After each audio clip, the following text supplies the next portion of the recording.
Hello friends. I know it's been a while and I apologize. I am celebrating a birthday. It is the 1-year anniversary of the release of the Pride of Riverstone, and I am continually grateful for everybody's support.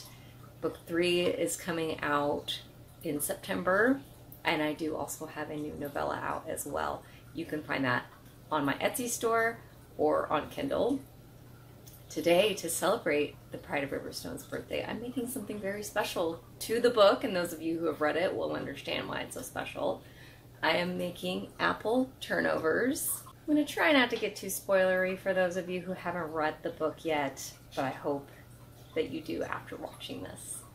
And I'm hungry, so I'm going to start. First thing I'm going to do is start with the puff pastry, and because I am me, I'm going to make that from scratch. And hopefully it'll turn out okay. I'm going to start with 4 cups of flour. And for those of you wondering how much I bake, this is how much flour I have of just this type of flour. I have multiples. Already apologize for the big mess that I'm going to be making here. And make a little well. I'm almost making like a volcano. It's Mount St. Helens after the eruption. In the middle of our well, we're going to add some cold butter. I have some butter in the freezer, and then I'm gonna do a tablespoon of fine salt. We make our own. This is how we label ours. Thanks, 15-year-old. Okay, so I have all of my butter. I already anticipate that this is gonna be a disaster because it's me doing it. So now that I've got all of my butter in here, I'm going to work it and the flour together, bringing them together in harmony. It should look like big chunky McChunkerness, but it should be evenly dispersed. Yeah, that sounds like something that's gonna happen. The Daughters of Riverstone series is a generational saga. It is historical fantasy. There are sometimes elements of sort of fantastical things. For the most part, it's just set in a very different world than ours. The fun part in having historical fantasy is that you aren't bound to real events and real customs. You can definitely use it to base your story on, but it gives you a little bit more freedom. In my series, I follow a particular family, and I'm from the perspective of the women in the family. So book 1, The Rise of Riverstone, is from Laria's perspective, and she is the older sister in the family. There's 2 girls.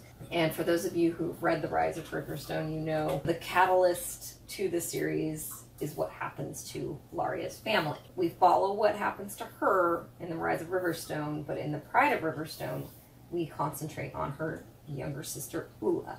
So this is Ula's coming of age story. She's recovering from the events in the first book. There's a new threat on the horizon. Basically, it's a new threat from an old foe, and she has to make a lot of decisions about what she wants to happen in her future. They travel to another country. In this country, their main crop that they produce is apples. So it's apple cider, apple pies, apple turnovers. And now we're going to add a half a cup of ice water. Usually what I do is kind of add a little bit at a time. Some elements that you will find in the Pride of Riverstone are an adventure, a little romance, friendship, family bonds. Something I do want to touch base on. Do you think that they should be trigger warnings in books? I do have trigger warnings listed on Amazon and my website for those of you who need them, and I'm okay with that. I'm okay providing that if that's what they need. Okay, that took way too long, and way more than a half a cup of cold water. So I've got my big wad of dough. It says if you're not using this the same day, they recommend putting some lemon juice in it to kind of keep it from discoloring. But I'm not waiting. I'm hungry. So I'm going to roll it out now to a big rectangle, and then I'm going to do some, I'm going to roll and fold. So I'd like to address a couple of questions that I've been asked over the years. If it's spoilery, I will warn you first. But one of them that I have people ask is, how long does it take to research? And it could take years. What's funny is you could read something like a line, and it took me hours to research it. I like it to be a little bit plausible, and I know fantasy doesn't always have to do that, but I'm a nerd. It could take years of research, especially in the Pride of Riverstone. I did do a lot of research ahead of time because one of my characters is a doctor. When you're writing historical, you don't want to take away from the story by having something that's completely implausible happening, unless you have a magic system or something like that. Then I can definitely see how that would work. And I even am doing research into the words that I'm using. If your writing is, everything is set in a 16th century tone, and all of a sudden you throw out something very modern sounding, it's also going to take the readers out of their immersive experience. So the other question I get asked very often is, how many books are there going to be in the series?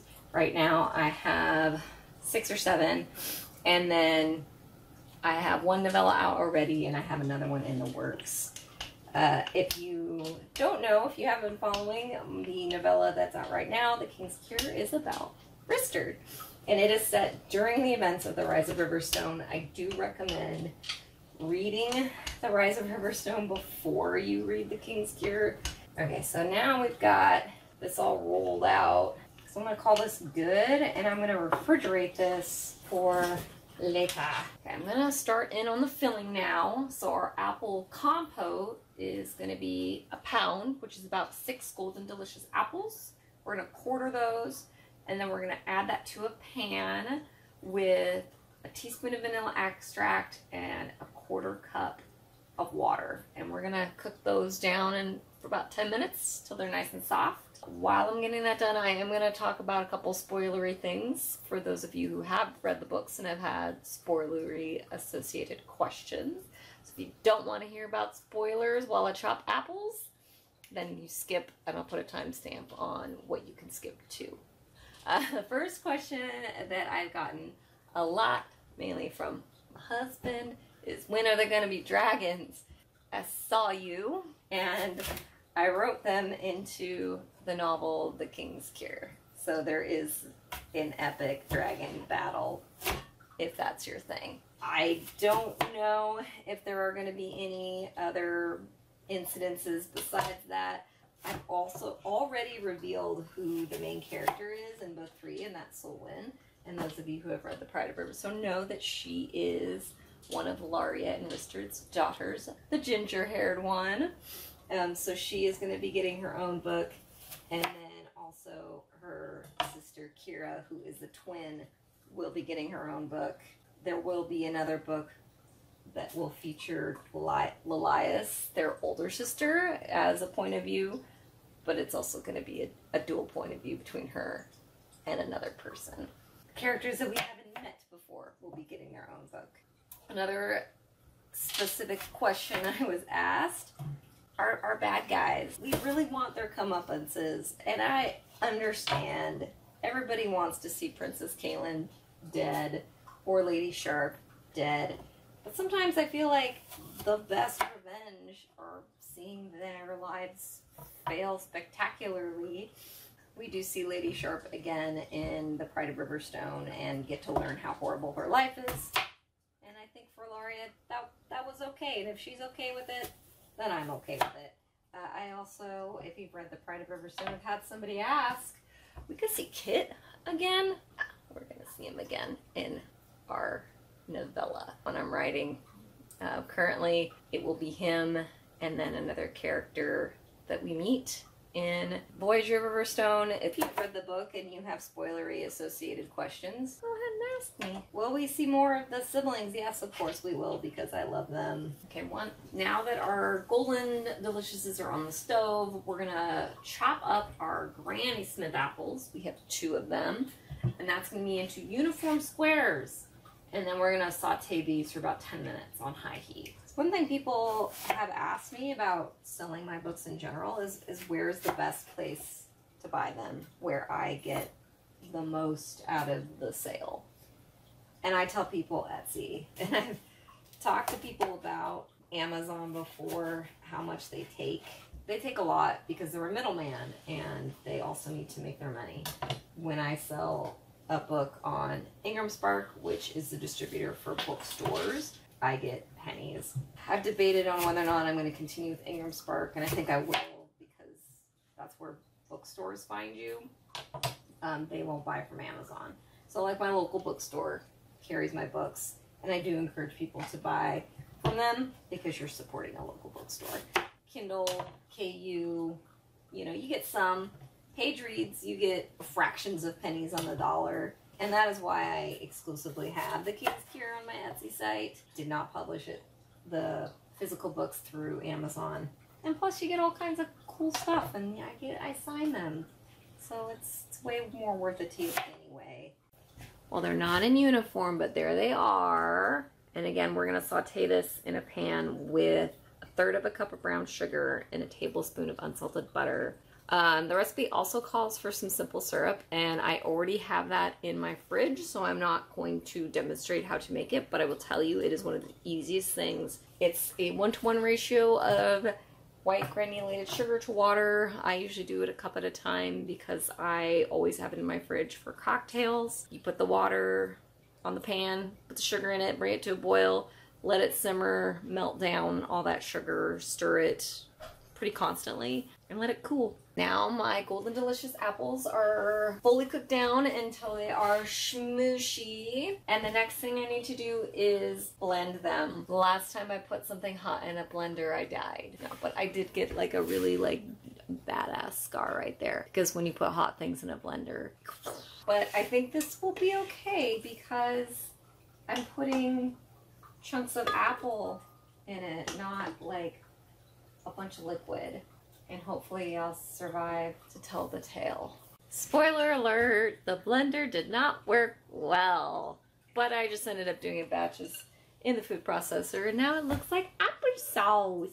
Can you hear them? We're gonna fold that into our compote. This has to cool completely before we can use it as our filling. If you're thinking about publishing and where to start, there's certainly the traditional publishing route, and basically a lot of it's very similar in that you've got your idea, you write it, you edit it yourself as much as you possibly can, you reach out to beta readers who will read your story and give you critiques about your story flow. Maybe they'll find some grammatical errors.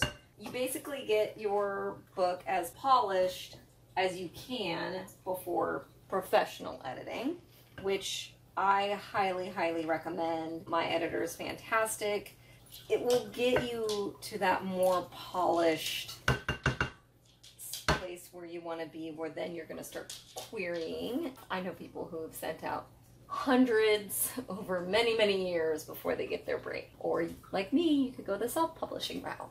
Unfortunately, as a self-publisher, you have to do your own marketing. Just kind of a slow build-up. Some people it works faster than others. TikTok, I'm still struggling, but I know authors who have made hundreds of thousands of dollars just through advertising through TikTok. So I'm gonna put this in the fridge uncovered to cool completely. I'm going to work with my dough.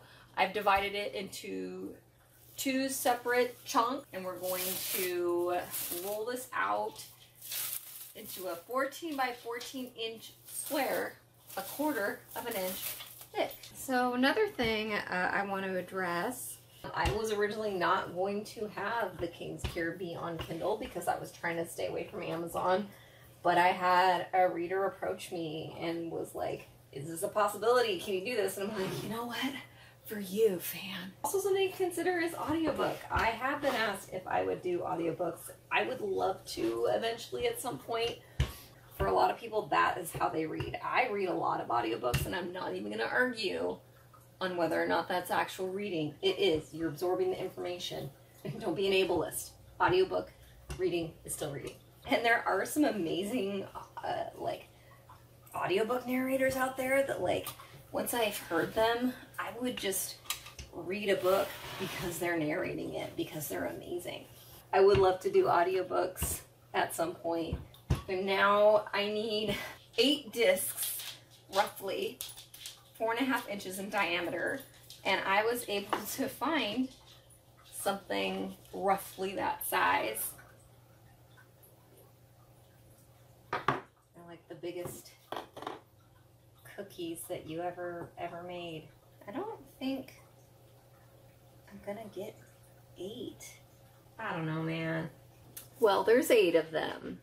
I don't know if they're all the correct thickness, but there you go. Now they need to go chill back in the fridge for 10 to 15 minutes. While that is chilling, we are going to make our egg wash. So we're gonna take 2 egg yolks with a little bit of water and just make scrambled eggs. I'm gonna go ahead and preheat the oven to 450.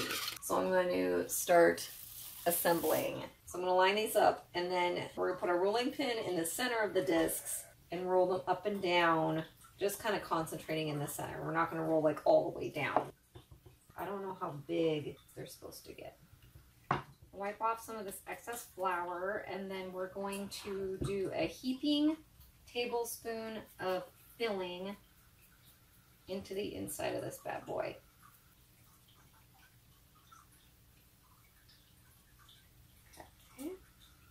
We're gonna kind of brush a little bit of water over the edge. It's like when you're doing clay. Fold and seal. It's like a apple taco. Great. I'm gonna set these in my little baking pan. When I have all of them assembled, I'm gonna brush them with the egg wash and then put them in the fridge. So I quickly realized 2 things while I was doing this. Number 1, I was definitely not rolling those out enough. So I fixed that so that I could get all of the filling in without it kind of squishing out while I was tacoing it. I've also realized there's a ton of this compote stuff left over. So I'm just gonna go ahead and roll out that other half of the dough and just double it, because there's no sense in not doing that. Okay, my turnovers are nice and chill.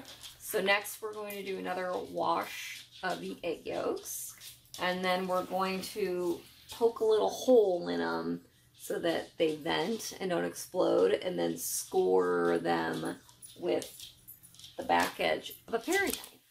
So once these are all scored, they're gonna go in the oven. It has preheated 450. I checked for cats, and it's gonna bake at 450 for 5 minutes, and then we're gonna turn down the heat to 350, and then it's gonna bake for 30 minutes. Okay, our alarm just went off for the first batch, and they are so pretty. They're so pretty. To cool, and then we'll brush them with the simple syrup. Behold, it smells really good. I don't know if you can see how shiny it is. That's from the simple sugar. And then I am pairing mine with an apple martini because it's now after 7 o'clock at night. It was a little labor intensive. I also had to take a break in the in-between for family dinner. If this was actually the Pride of Riverstone, we would be drinking cider with this turnover. Thankfully it all cooked. It's good. I'm just gonna go ahead and eat this. I'm not really sure how to wrap this one up because I might cry going on and on about how grateful I am. I started writing The Rise of Riverstone many years ago, and I've kind of talked about where the story came from and how I started writing it, you know, because I was really bored, and I thought, this is a fun thing for me. And I never thought that not only would I see The Rise of Riverstone in print, or the sequel, or The King's Cure, and soon to be Book 3 Voyager of Riverstone, but I also never imagined that other people would love the story as much as I do.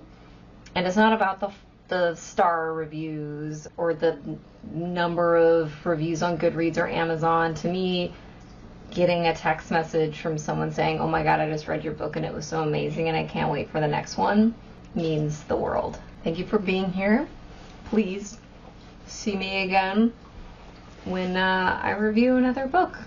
Here's to many more years.